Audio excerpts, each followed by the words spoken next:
what's up, ladies and gentlemen? It's your boy EJ, and you are now tuning in to The Process. Let's go.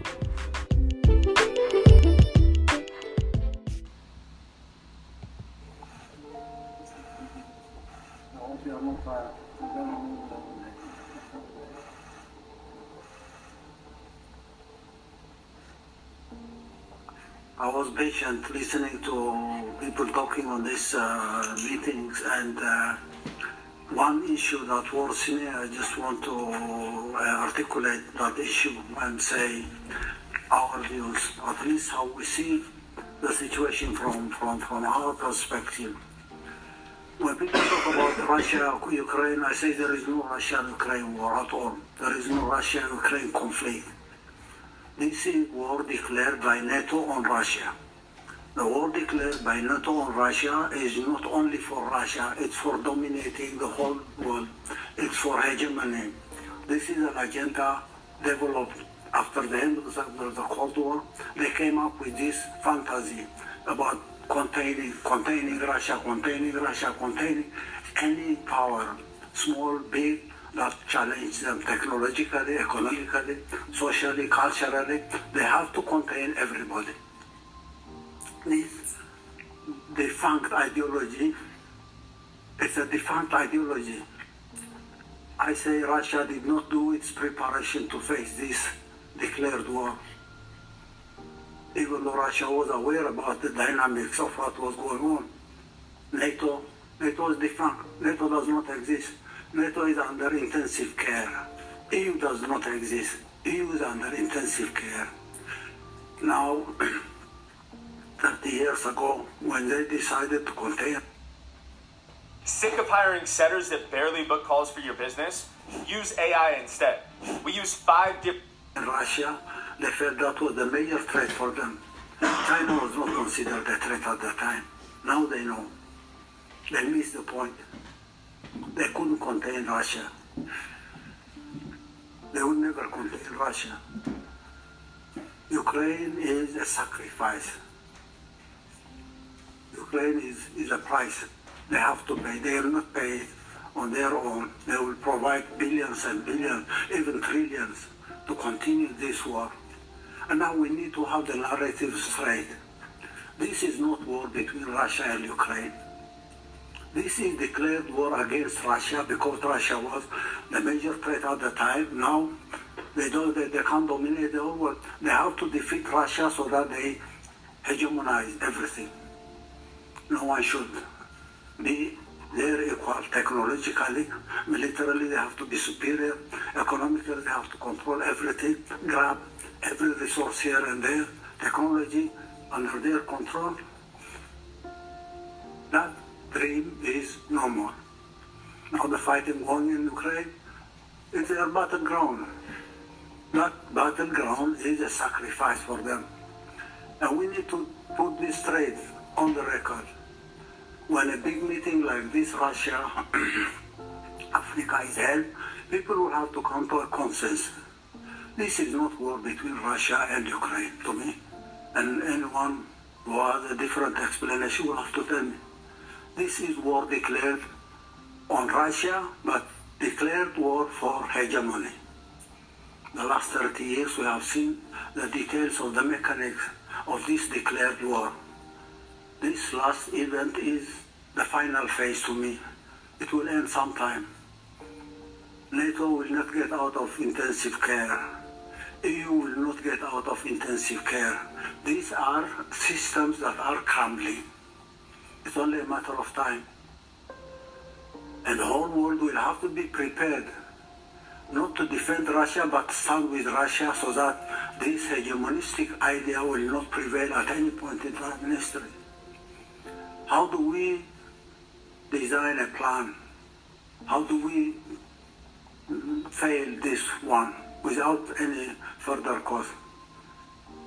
They are printing money. They are not manufacturing anything at all. It's printing money.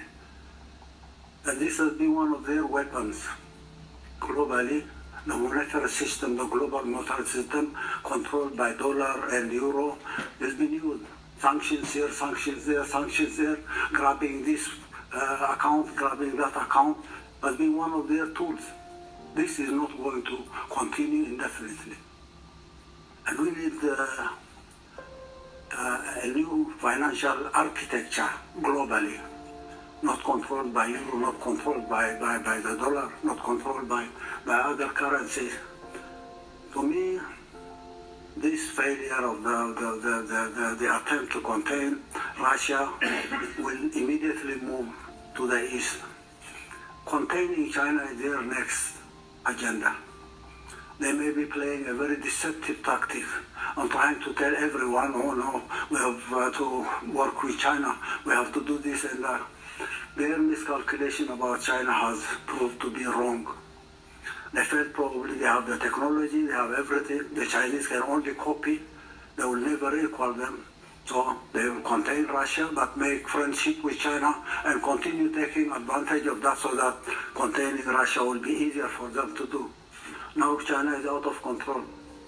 Containing China from Taiwan, from India, from Japan, from South Korea, from Australia. How do they do it? How will they do it? That challenge is coming next. But first they need to deal with Russia. How are they going to deal with Russia and then next move to China? How can they deal with everybody? How do they contain us?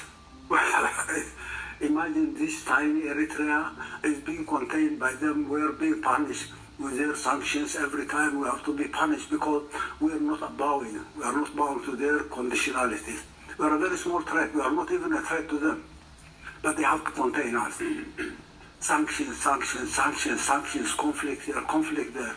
Now, I think we need to strategize. And I say Russia will have to lead this strategy. Russia will have to design a plan on facing this declared war. Not only on Russia, but it's a global war. And everybody should come and join Russia on this strategy. The sooner the better. The easier way we can control this hegemonistic strategy and frustrate that strategy, we give peace. Development will come. Nobody is going to bother us. Nobody is going to bully everybody. Sanction, bully, defamation, demonize, psychological warfare, sanctions. We need a strategy, an alternative strategy for this hegemonistic declaration of war. And every event, bilateral, multilateral, will have to adopt this strategy. And that's why I said during my intervention, Russia should design a strategy. It's not because Russia will have to do everything. We can make our contributions. It's a matter of ideas. How do we face this hegemonistic strategy so that we can implement bilateral programs, technology, industrialization, agriculture, energy, water management, services, tourism, life, how do we do that? Now, and we have to take this.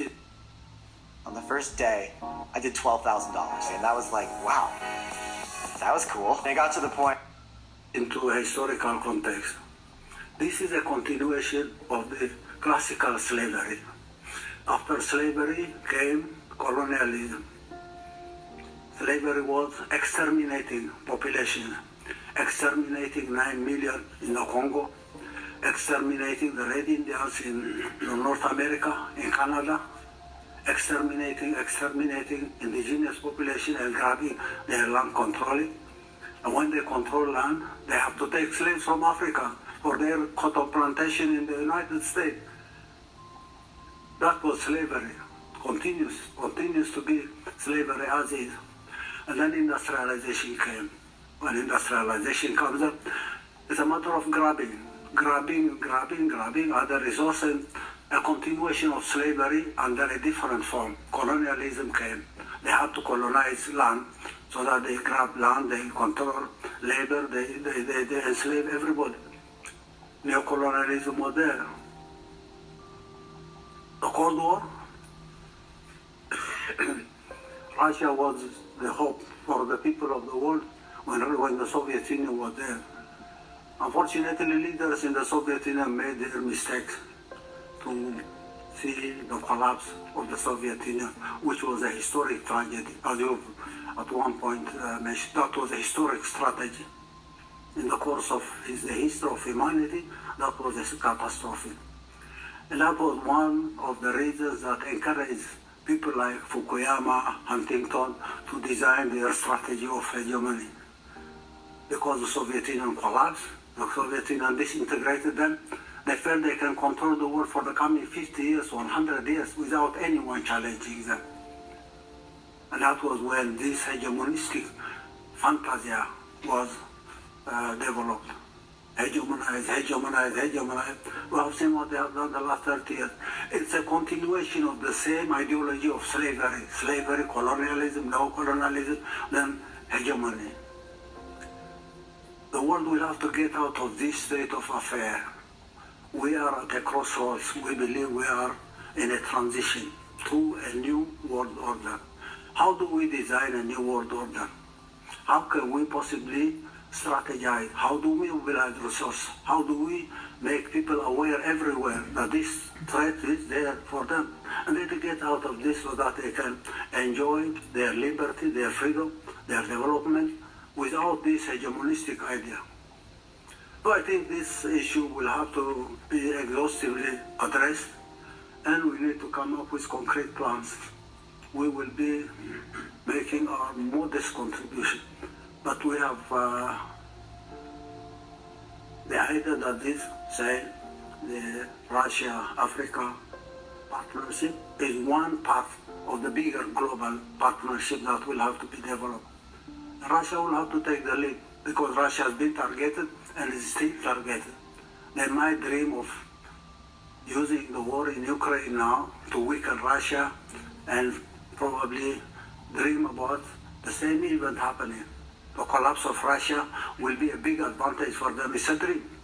They're now spending trillions and trillions by printing money to run the show in Ukraine. This will have to end at one point in time, and we need to look beyond that.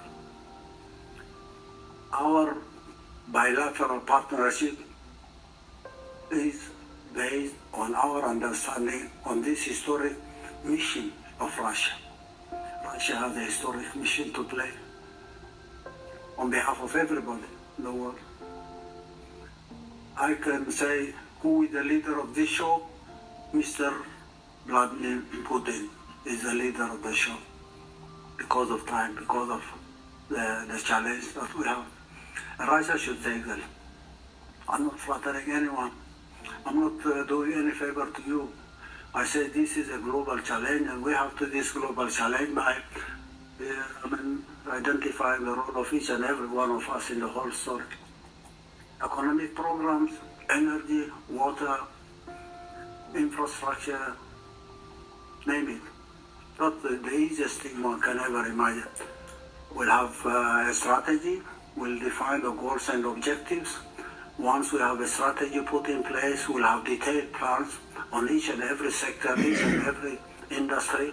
We'll mobilize resources for implementing those programs, and we will see that implementing those programs will change the life of everybody in Africa, Asia, Latin America, even Europe and the United States. So our detailed plans for sectoral programs is ready. On each and every sector, we have our own strategic plan. Since 2012, we have designed details of each and every infrastructure program: roads, ports, airports, railway, roadways, energy programs, water preservation and water management programs, irrigation, introducing technologies. Our human resource development strategy has been there. We discussed it yesterday with one of your ministers. We have at least agreed on the details on how we will go over this, because developing our human resource is a priority for us. There could be other resources, oil, gas, minerals, whatever. But our human resource is our human capital. We need to invest on that, and we can rely on the Russian Federation for developing our capacity to implement developmental programs by guaranteeing the qualified human resource that we need to develop. The details are there. Do we have the money? We'll try to mobilize every single penny. If we can't mobilize this resource, then... Ladies and gentlemen, afternoon tea's here. We'll have come and say to our partners in the Russian Federation, these are our plans. If you have an idea or an opinion, alternatives, we would like to listen. Mobilizing resources is a shared responsibility, and we can mobilize our own resources from whatever is available. Mining, agriculture, manufacturing, we can do that. Thank you for your patience. But this war will have to be clearly defined as a declared war on the part of NATO and its allies, been going on for the last 30 years. It will continue for some time, but we will stop it somehow. And the Russian Federation will have to take the brunt on that issue. Thank you.